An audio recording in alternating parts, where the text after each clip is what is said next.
Hello friends, welcome to the my YouTube channel Kannada Kasturi.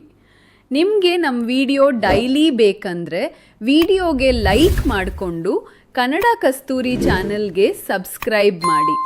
Hi ಗೆಳೆಯರೇ, ನಾನು ಅರುಣ್. ನಾನು ಈ ಹಿಂದೆ ಹೇಳಿದಂತೆ ನನ್ನ ಮತ್ತು ನನ್ನ ಗೆಳೆಯನ ಅಮ್ಮನ ಜೊತೆಗೆ ನಡೆದ ಮೊದಲ ಘಟನೆಯಿಂದ ನಮ್ಮಿಬ್ಬರ ನಡುವೆ ಒಳ್ಳೆಯ ಗೆಳೆತನ ಬೆಳೆದು ಬಿಟ್ಟಿತ್ತು. ಆದರೆ 9 ತಿಂಗಳ ಹಿಂದೆ ಲತಾ ಆಂಟಿಯ ಪತಿ ತೀರಿ ಹೋಗಿದ್ದರು. ಹೀಗಾಗಿ ಮನೆಯಲ್ಲಿ ಒಬ್ಬರೇ ಇರುತ್ತಿದ್ದರು. ನನ್ನ ಗೆಳೆಯ ಕೂಡ ವಿದೇಶದಿಂದ ಇಲ್ಲಿಯೇ ಬಂದಿದ್ದ. ಈ ನಡುವೆ ನಮಗೆ ಸಮಯವೇ ಸಿಕ್ಕಿರಲಿಲ್ಲ. ನಾನು ಕೂಡ ಕಡೆಗೆ ಹೋಗಿರಲಿಲ್ಲ. ಆದರೆ ಕೊನೆಯ ಬಾರಿ ಎಂಬಂತೆ ಲತಾ ಆಂಟಿಗೆ ನೀಡಿದ್ದ ಮರೆಯಲಾರದ ಗಿಫ್ಟ್ ಬಗ್ಗೆ ಇಂದಿನ ವಿಡಿಯೋದಲ್ಲಿ ಹೇಳ್ತೀನಿ. ಮೊದಲೇ ಹೇಳಿದಂತೆ ಚಿಕ್ಕಮಗಳೂರಿನಲ್ಲಿ ಲತಾ ಆಂಟಿಯ ಮನೆ ಇತ್ತು. ಕಳೆದ ತಿಂಗಳು ನನ್ನ ಮದುವೆ ಫಿಕ್ಸ್ ಕೂಡ ಆಗಿತ್ತು. ಮದುವೆಯ ಮುಂಚೆ ನಾನು 15 ದಿನ ರಜೆ ಹಾಕಿ ಮನೆಗೆ ಬಂದಿದ್ದೆ. ಅದಾಗಲೇ ಮನೆಗೆ ಸಂಬಂಧಿಕರಿಗೂ ಬಂದು ಬಿಟ್ಟಿದ್ದರು. ಹೀಗಾಗಿ ನನಗೆ ಎಲ್ಲಿ ಹೋಗಲು ಅವಕಾಶ ಸಿಗಲೇ ಇಲ್ಲ. ಯಾಕಂದರೆ ತಂಗಿ ಮಕ್ಕಳು, ದೊಡ್ಡಮ್ಮನ ಮಕ್ಕಳು ನಾನು ಎಲ್ಲೇ ಹೋದರೂ ತಾವು ಬರುವುದಾಗಿ ಹಠ ಹಿಡಿಯುತ್ತಿದ್ದರು. ಹೀಗಾಗಿ ಏನು ಮಾಡಬೇಕೆಂದು ತಿಳಿಯದಿದ್ದಾಗ ಕೊನೆಗೆ ನಾನೇ ಮದುವೆ ಕಾರ್ಡ್ ಕೊಡ್ತೀನಿ ಅಂತ ಮನೆಯಲ್ಲಿ ಒಪ್ಪಿಸಿದೆ. ಆದರೆ ನನ್ನ ಅಮ್ಮ ಮೊದಲು ಲತಾ ಆಂಟಿಗೆ ಕೊಡು, ಅವರು ಅವರ ಮಗ ನಿನಗೆ ಓದಲು ಹೆಲ್ಪ್ ಮಾಡಿದ್ದಾರೆ ಎಂದು ಹೇಳಿದರು.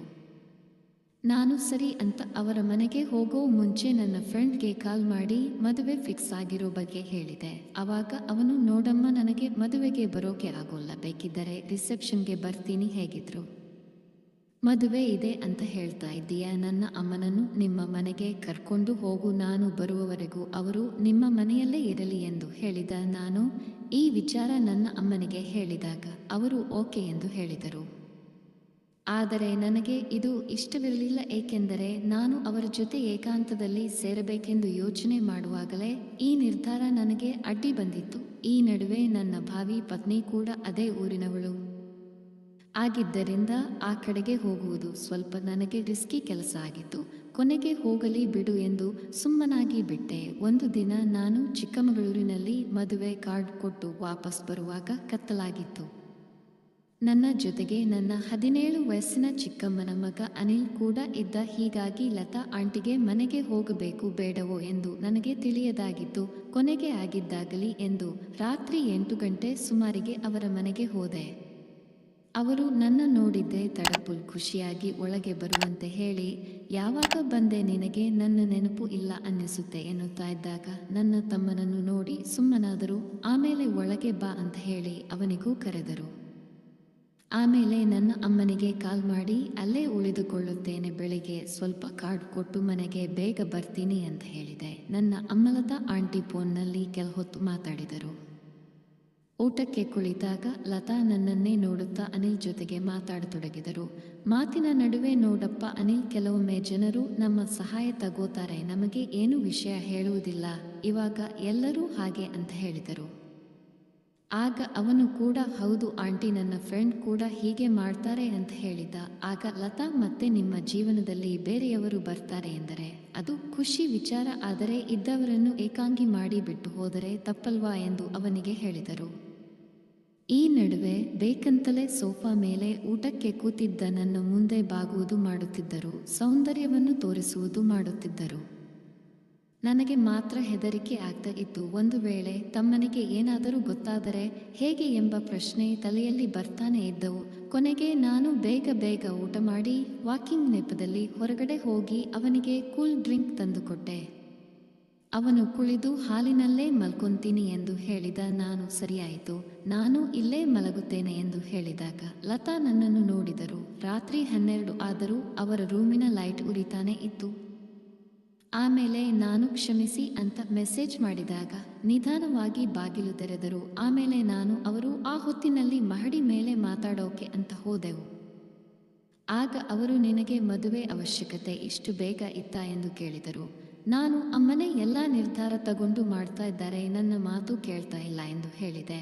ಅವರು, ಸರಿ, ನನ್ನ ಗಂಡ ಹೋದ ಮೇಲೆ ನೀನು ಕೂಡ ಮನೆಗೆ ಬಂದೇ ಇಲ್ಲ, ಹೀಗಾಗಿ ನಾನು 11 ತಿಂಗಳು ಒಂಟಿಯಾಗಿ ಇದ್ದೀನಿ. ಇಷ್ಟು ಮನೆಗೆ ಬಾ ಅಂದರು. ನನ್ನ ಮಗ ಮನೆಗೆ ಬರಲಿಲ್ಲ.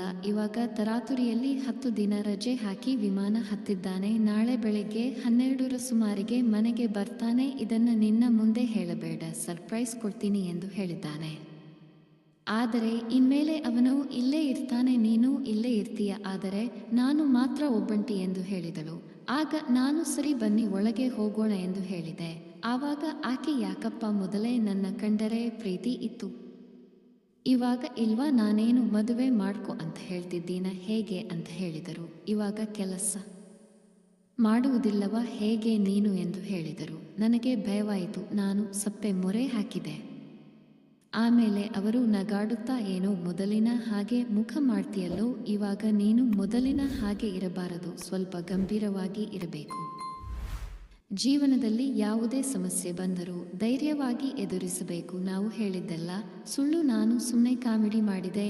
ನೀನು ಮದುವೆ ಆಗುವ ಹುಡುಗಿ ತುಂಬಾ ಪುಣ್ಯವಂತೆ, ಅವಳು ಸುಖವಾಗಿ ಇರ್ತಾಳೆ ಅಂತ ನನಗೆ ಗೊತ್ತು ಎಂದು ಹೇಳ್ತಾ ಬಂದು ನನಗೆ ಆ ಕತ್ತಲಲ್ಲಿ ಒಂದು ಮುತ್ತು ಕೊಟ್ಟರು. ನಾನು ಕೂಡ ಅವರಿಗೆ ಸಹಕರಿಸಿದೆ. ಆಮೇಲೆ ಅವರು, ಇವತ್ತೇನು ಕೆಲಸ ಮಾಡ್ತೀವಿ ಅದೇ ಕೊನೆಯ ಸಾರಿ, ಏಕೆಂದರೆ ಈ ಕೆಲಸದಿಂದ ಯಾರಿಗೂ ತೊಂದರೆಯಾಗಬಾರದು, ನನಗೂ ಇನ್ನೊಬ್ಬರ ಜೀವನ ಹಾಳು ಮಾಡುವ ಆಲೋಚನೆ ಇಲ್ಲ. ನಾನೇನು ಉದುರುವ ಎಲೆ, ನನಗೆ ಕೆಲಸದ ಅವಶ್ಯಕತೆ ಇರುವುದಿಲ್ಲ ಎಂದು ಹೇಳಿದರು. ಈ ಮಾತು ಕೇಳಿ ನನಗೆ ಬೇಜಾರಾಯಿತು. ಆಗ ನಾನು, ಅಲ್ಲ, ಹೀಗೇಕೆ ಮಾತಾಡ್ತಾ ಇದ್ದೀರಾ ಎಂದು ಕೇಳಿದೆ. ಅವರು, ಅದು ನಿನಗೆ ಅರ್ಥ ಆಗುವುದಿಲ್ಲ, ಇಷ್ಟು ಏನಾಗಿತ್ತು ಅದೇ ಬೇರೆನೇ, ಇನ್ನು ಮುಂದೆ ನಿನ್ನ ಜೀವನ ಶುರುವಾಗುತ್ತೆ, ಹಾಗಾಗಿ ನಮ್ಮಿಬ್ಬರ ಗೆಳೆತನ ಇಲ್ಲಿಗೆ ಸಾಕು ಎಂದು ಹೇಳಿದರು. ನಾನು ಅವರಿಗೆ ಎಷ್ಟೋ ಹೇಳೋಕೆ ಪ್ರಯತ್ನ ಮಾಡಿದೆ, ಆದರೆ ಅವರು ಅದಾಗಲೇ ಯಾರು ಜೀವನ ಹಾಳು ಆಗಬಾರದು ಎಂದು ನಿರ್ಧಾರ ತಗೊಂಡಿದ್ದರು.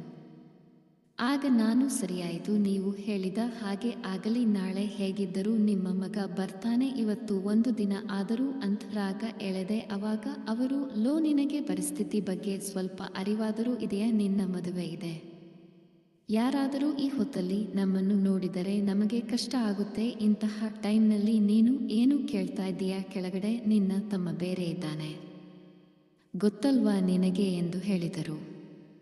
ಆಗ ನಾನು, ಒಳಗಡೆ ಹೋಗೋಣ ಬನ್ನಿ, ಇದು ಕೊನೆಯ ಸಲದ ಕೆಲಸ, ನಿಮಗೂ ನೆನಪಿನಲ್ಲಿ ಇರಲಿ, ನನಗೂ ನೆನಪಿನಲ್ಲಿ ಇರಲಿ ಎಂದು ಹೇಳಿದೆ. ಅವರು, ಮನೆಯಲ್ಲಿ ಕೆಲಸ ಮಾಡೋಕೆ ಆಗೋಲ್ಲ ಅಂತ ಹೇಳಿದರು.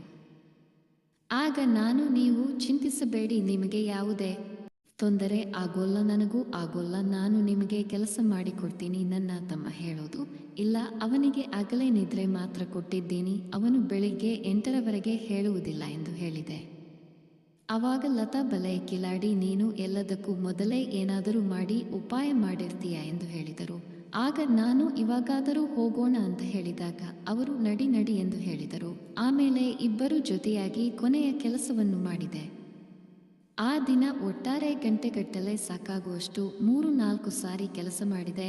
ಕೊನೆಗೆ ಹಾಗೆ ಮಲಗಿದ್ದೆ. ಅವರೇ ಬೆಳಿಗ್ಗೆ ನನ್ನನ್ನು ಎಬ್ಬಿಸಿ ಬಾಕಿ ಇರುವ ಒಂದು ಕೆಲಸ ಮಾಡಿಸಿದರು. ಆ ದಿನ ನನಗೆ ಕೆಲಸ ಮಾಡಿ ಬಹಳ ಸುಸ್ತು ಆಗಿತ್ತು. ಮನೆಗೆ ಹೋದವನೇ ಮಧ್ಯಾಹ್ನ 4ರವರೆಗೆ ಮಲಗಿ ಬಿಟ್ಟಿದ್ದೆ. ಆದರೆ ಆ ಕೊನೆಯ ಕೆಲಸ ಇನ್ನೂ ನನಗೆ ನೆನಪಿನಲ್ಲಿ ಇದೆ. ಆದರೆ ಅವರು ತೆಗೆದುಕೊಂಡ ನಿರ್ಧಾರ ನಮ್ಮ ಎಲ್ಲರಿಗೂ ಅನುಕೂಲವಾಗಿದೆ, ಯಾಕಂದರೆ ಅವರು ಬಹಳ ಮುಂದಾಲೋಚನೆಯಿಂದ ನಿರ್ಧಾರ ತೆಗೆದುಕೊಂಡಿದ್ದರು. ಸದ್ಯ ಇವಾಗ 2 ದಿನದ ಮುಂಚೆ ನನ್ನ ಫ್ರೆಂಡ್ ಅವರ ತಾಯಿಯನ್ನು ಕರೆದುಕೊಂಡು ವಿದೇಶಕ್ಕೆ ಹೋಗಿದ್ದಾನೆ. ಅವರ ಜೊತೆಗೆ ಮಾಡಿದ ಕೆಲಸದ ಎಲ್ಲ ದಿನಗಳನ್ನು ನೆನೆಸಿಕೊಂಡರೆ ನನಗೆ ರೋಮಾಂಚನವಾಗುತ್ತದೆ. ಫ್ರೆಂಡ್ಸ್, ನನ್ನ ಕತೆ ಇಷ್ಟವಾಗಿದ್ದರೆ ಒಂದು ಲೈಕ್ ಕೊಟ್ಟು ನಮ್ಮ ಚಾನೆಲ್ ಸಬ್ಸ್ಕ್ರೈಬ್ ಮಾಡಿಕೊಳ್ಳಿ. ಮುಂದಿನ ವಿಡಿಯೋದಲ್ಲಿ ಸಿಗೋಣ. ಧನ್ಯವಾದಗಳು.